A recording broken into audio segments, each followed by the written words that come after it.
Mbrëm në kuadër të verës kulturore tetovare, publiku tetovar dhe jo vetëm pati mundësinë të ndjek filmin Koma me regji të tetovarit Agim Abdullah. Nata e flatshme Korikut bëri bashkë në një atmosferë vërtet të bukur shumë dashamir të filmit shqiptar, të cilët në ambient të hapur në banjën e Tetovës shijuan këtë film që po bën namin. Sonte jemi këtu për të parë filmin Koma, pra filmin tim të parë të metrazhit të gjatë.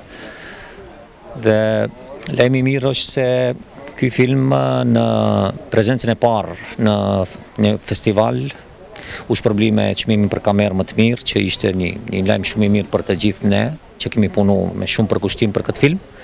Dhe në kuadër të verës kulturore apo Tetovan Fest që organizon Komuna e Tetovës, unë kam nderin që sonte si një tetovar para publiku tetovar ta shfaq filmin tim dhe shpresoj që publiku do e shijoj, megjithëse është pak ftohtë. Të shijosh artin e mirë në natyrë me freskinë e banjës dhe në shoqërinë e njëri tjetrit ishte një përjetim ndryshe. Padyshim që ndjenja është gjithmonë e mirë kur e ndjen që vlerësohesh për punën që ke bërë, veçanërisht kur nga institucioni siç është komuna ku ne jetojmë dhe jemi rritë dhe zhvillohemi.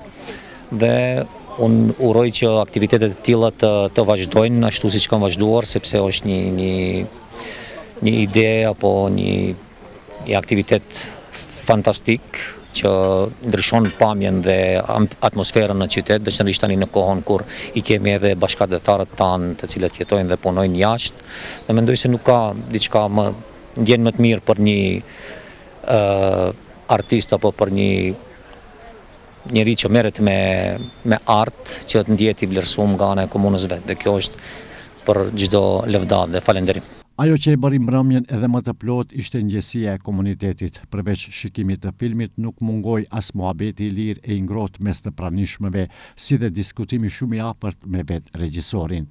U ndan për shtypje, u fol për artin dhe u shijuan të një nga ato netët që japin aq shumë jetë Tetovës.